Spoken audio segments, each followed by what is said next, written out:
The annals say, when the monks of Clonmacnoise were all at prayers inside the oratory, a ship appeared above them in the air. The anchor dragged along so deep it hooked itself into the altar rails, and then, as the big hull rocked to a standstill, a crewman shinned and grappled down the rope and struggled to release it, but in vain. This man can't bear our life here and will drown, the abbot said, unless we help him. So they did. The freed ship sailed, and the man climbed back out of the marvelous as he had known it.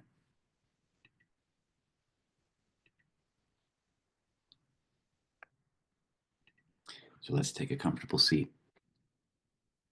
Welcome, everybody. What a beautiful day here in Washington. I hope you're having the same where you are. Just placing your hands face up on your lap in that position of receptivity, openness, and repose.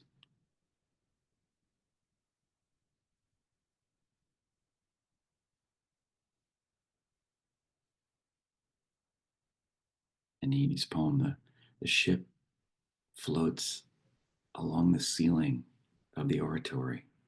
The ghosts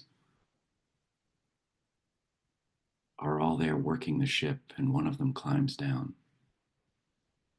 The sense that we're underwater but didn't know it is a prevailing feeling in the poem. If we could just practice like water for a few minutes here.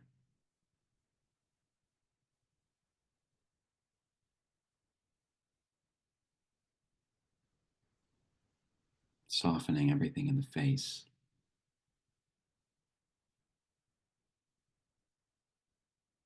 The muscles around the jaw and under the eyes.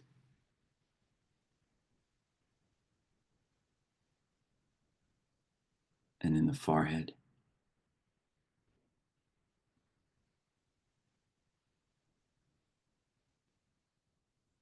And then lengthening the back of your neck just by a millimeter. Just enough to notice.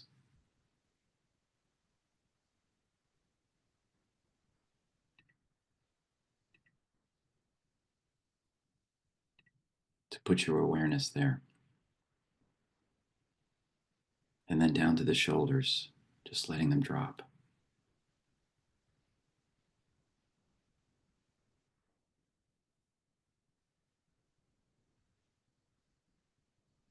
Yeats calls it a tattered coat upon a stick, and just kind of feeling the tattered coat falling completely at rest around the stick.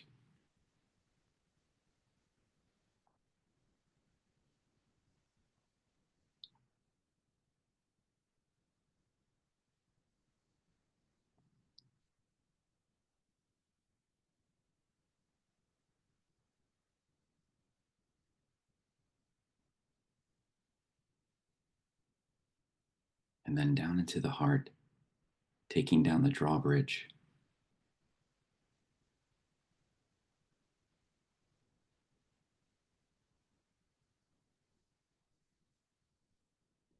Relaxing all of that emotional armor.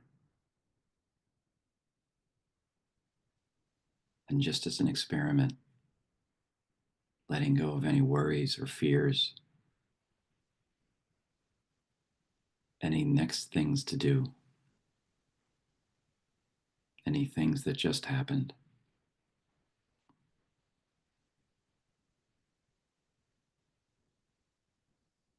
Sending all the protectors away.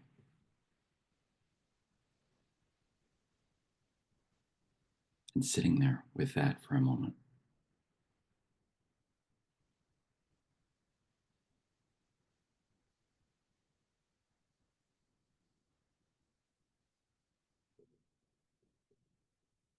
And then trying that again, just sitting without any of that context for a moment.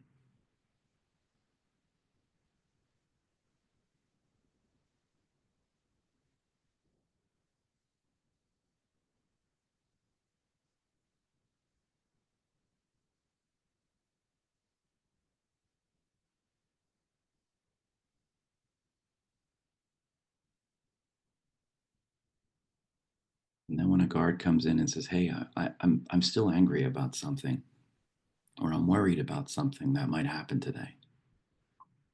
No, you go home and then do it all over again. Just sit and extend as long as you can.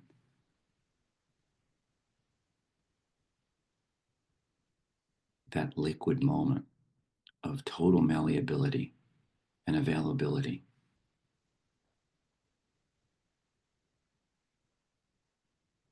That's practicing like water.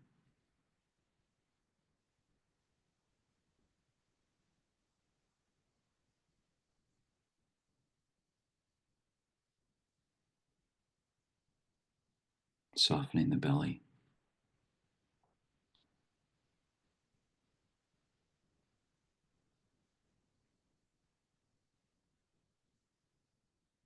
And then extending the breath to 4 counts in.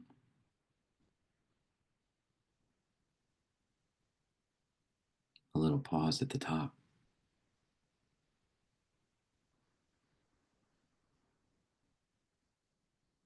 And 5 counts out.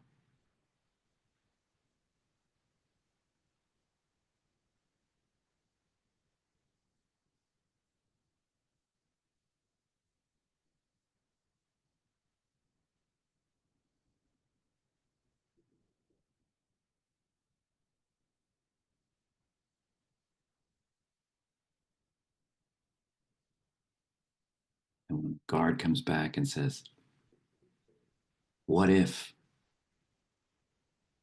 or "should," you might just say, "No, no, you're not on duty today."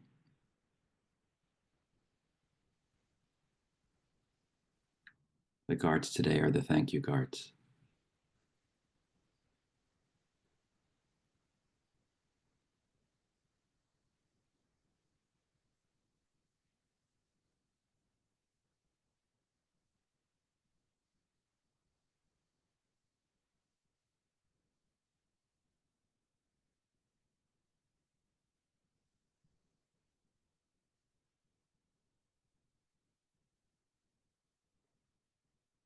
One more breath. 4 counts in.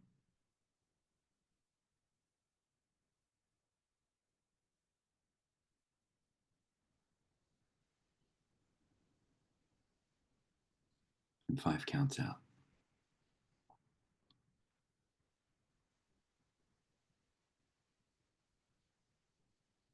Just practicing like water.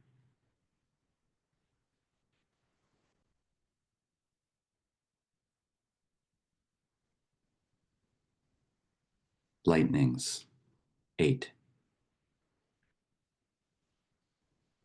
The annals say when the monks at Clonmacnoise were all at prayers inside the oratory, a ship appeared above them in the air.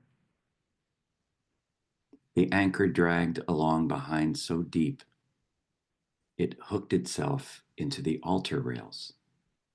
And then, as the big hull rocked to a standstill, a crewman shinned and grappled down the rope and struggled to release it, but in vain. "This man can't bear our life here and will drown," the abbot said, "unless we help him." So they did. The freed ship sailed, and the man climbed back out of the marvelous as he had known it. I emphasize that out of the marvelous as he had known it, because that's the trick in this poem. It's pretty tough to take a 12-line poem and to flip our sense of reality in one line at the end in the way that Seamus Heaney was able to do. He was a wonderful epic poet. He wrote long poems. He translated the great epic poem Beowulf, but he was a very precise lyric narrative poet in the way that he could make the poem hefty like this. It's basically a ghost story. The monks are in the oratory and the ship floats above them. And the ghost anchor gets caught on the altar. And so one of the crewmen has to shimmy down the chain and unhook the anchor, but isn't able to do it without our help. And it's a struggle for this crewman. He's a kind of wounded healer. He'll drown unless we help him. So the sense of the ghost being all powerful or imbued with some kind of force that doesn't belong to us is negated in the poem. The ghost really is just like us and is coming down into a space that is as marvelous to him as he is to us. So there's this shared marvel between the living world, the corporal world, and the spirit world. He's like a Christ figure. He's a little bit of both, and he climbs out of the hall of heaven, I want to say. And of course, as I said earlier in the meditation, it's also a mystical account of a larger reality. We don't know that we're under a kind of water, that everything around us and moving through us is a kind of water of which we're a part. And we could call that the unconscious. We don't have to stick with the Catholic terms. We could call it Brahman.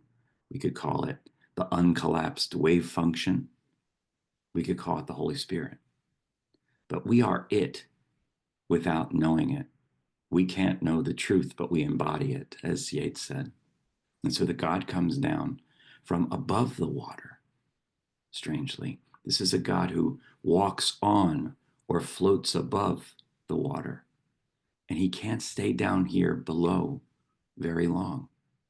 And he passes through this cathedral world, this bubble of time, and with our help does some work to keep the ship flowing. This is a poem also about the importance of community and what we call here Sangha, and uprooting this anchor, which is like an upside down cross that has forgotten its function, which has gotten hooked on the symbol of the institution and needs to be wrested free. The third thing about this ghost that I love is that he's a figure of humility, like Jesus is, and like so many figures are, who are half God and half person, because they have to come down. They're not up there, and we're not being asked to go to them like Moses going to God. But they come down actually to us. They deign to visit us, but can't stay for very long. And so last week's poem, of course, was Adrian Rich's tiger poem. There are tiger poets. Simic said, "Let other people be the tiger poet. Let other people be the dove poet. Let me be the stone." So I was thinking this week, where are the dove poets? And Seamus Heaney is certainly a dove poet. A strange kind of dove poet, because he was writing in the middle of the war, but he was standing on one side in Northern Ireland, but grew up Catholic there, and so kind of represented the other side too. He stood between, and he was a diplomat, and he was a peacemaker. And there are other dove poets that we've talked about here. Thich Nhat Hanh, certainly the dove poet. Peace is Every Step is his great ultra accessible book on mindfulness. And then St. Francis of Assisi, whose poem I did exactly a year ago this week, Make Me a Channel of Your Peace. So the dove poet, of course, is the poet of peace. There's another dove poet that I wanted to talk about this week, Pope Francis, who, of course, everybody knows, died on Monday at 88 years old. But he's a figure, too, who lowered himself he is literally known for having washed prisoners' feet in the prisons of Buenos Aires. He wasn't a Franciscan, even though he was called Pope Francis and named himself after Francis. He was a Jesuit, but he has many, many Franciscan qualities. The main Franciscan mission is to repair my church. If you remember the talk from last year, Francis was called by a voice to repair the church, and he mistook that, and it was a long journey until he realized what that was.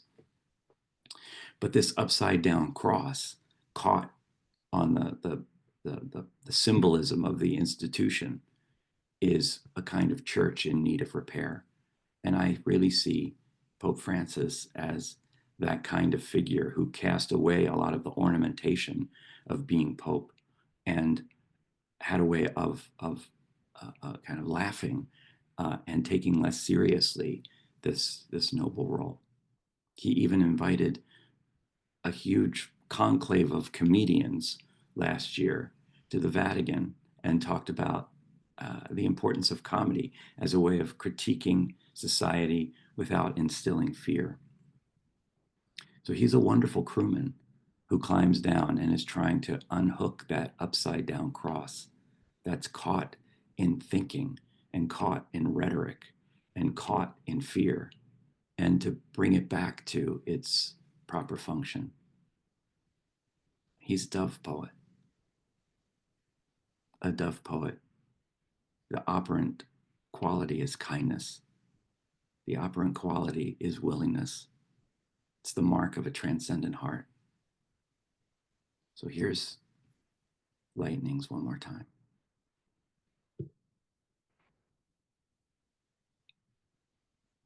The annals say, when the monks of Clonmacnoise were all at prayers inside the oratory, a ship appeared above them in the air. The anchor dragged along behind so deep it hooked itself into the altar rails. And then, as the big hull rocked to a standstill, a crewman shinned and grappled down the rope and struggled to release it, but in vain.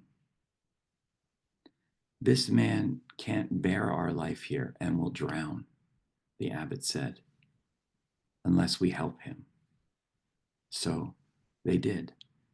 The freed ship sailed, and the man climbed back out of the marvelous as he had known it. Let's go back into the meditation. You might just ask yourself, what in your life has climbed out of the hull of heaven and needs your help? A question to get us started.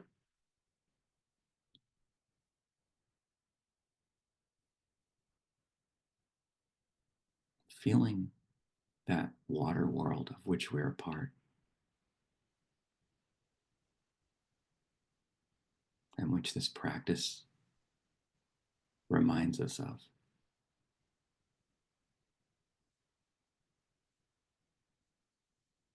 The wave function, the Holy Spirit, the unconscious.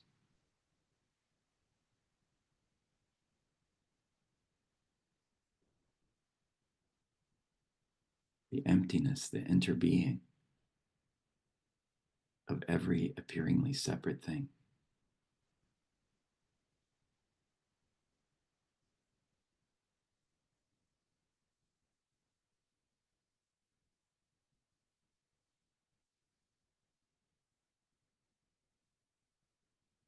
Just breathing those 4 counts in.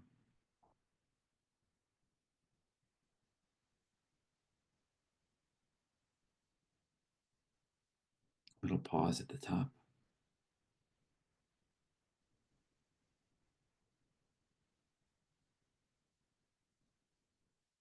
And releasing to the count of 5.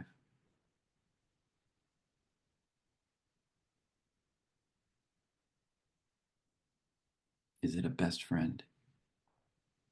Is it a child? Is it a spouse? Is it a parent?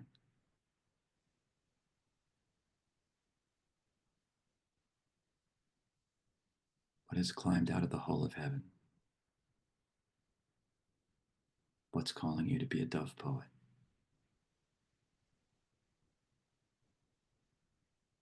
Is it a country in peril?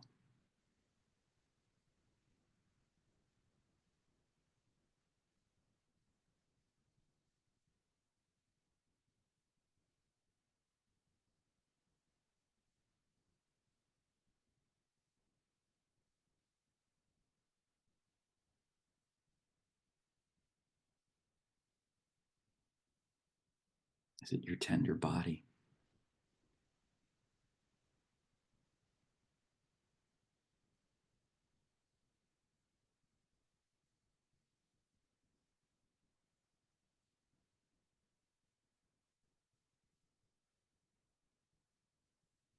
Just fix your awareness on that figure.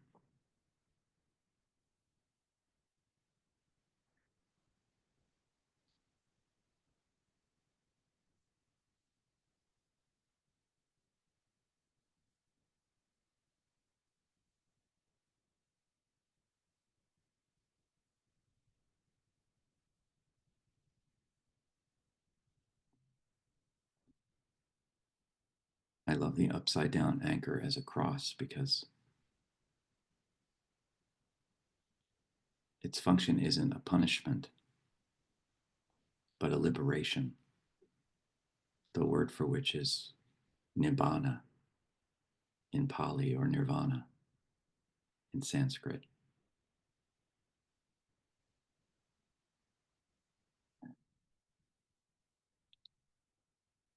And the feature of the dove poet is liberation, peace, freedom.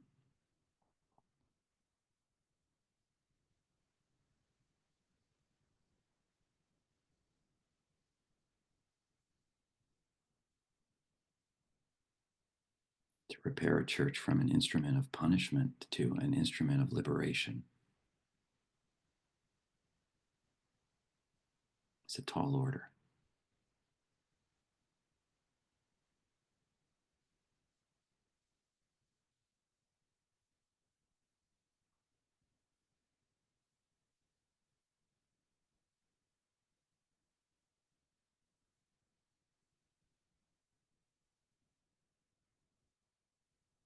Here's what Francis said.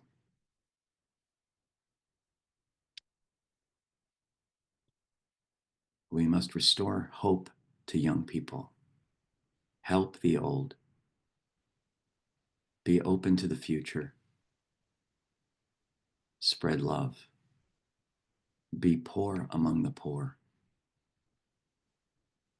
We need to include the excluded and preach peace.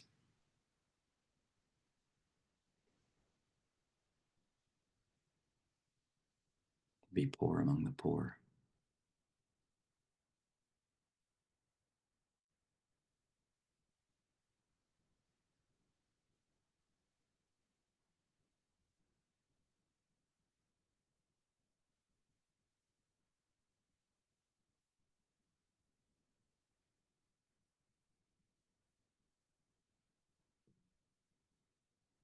He said, life is a journey. When we stop, things don't go right.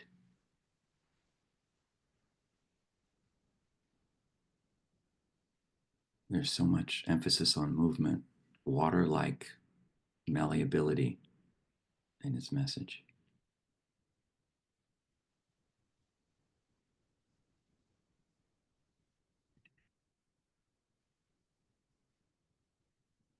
Life is a journey. When we stop, things don't go right.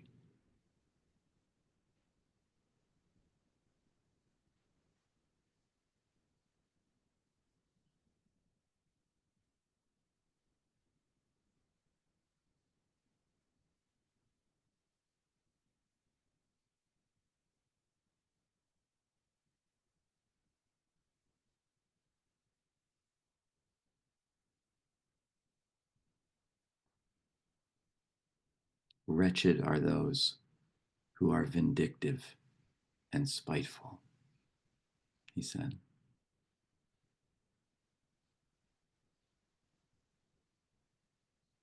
Who should be the objects of our compassion.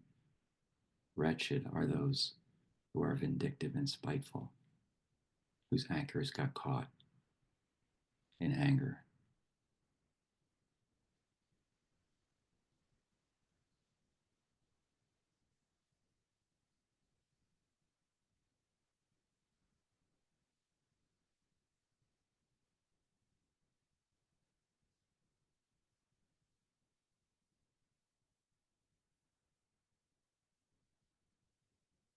And one more. I love tango, and I used to dance when I was young.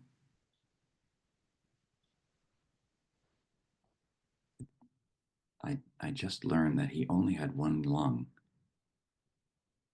He had a severe illness as a young man, and it's one of the things that turned him toward the church. Like that crewman who's struggling and grappling his way down.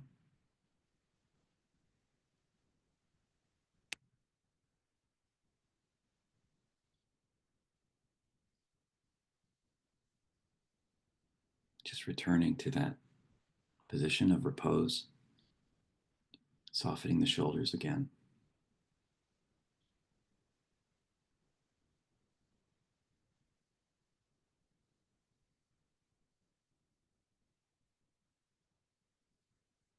Committing today to practicing like water.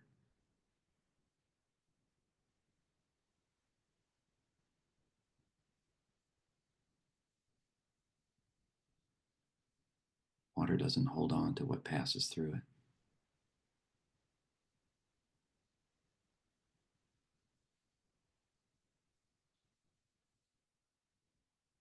Water doesn't get offended.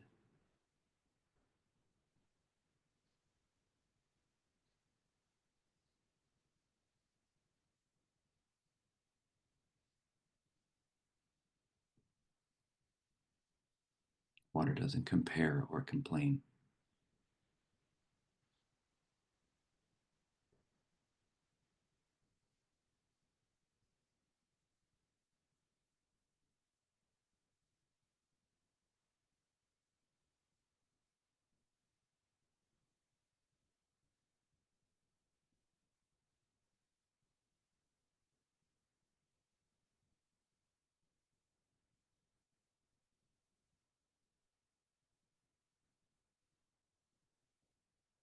Lightenings 8 by Seamus Heaney. The annals say, when the monks of Clan MacNoise were all at prayers inside the oratory, a ship appeared above them in the air. The anchor dragged along behind so deep it hooked itself into the altar rails, and then, as the big hull rocked to a standstill, a crewman shinned and grappled down the rope and struggled to release it, but in vain. This man can't bear our life here and will drown, the abbot said, unless we help him. So they did. The freed ship sailed, and the man climbed back out of the marvelous as he had known it.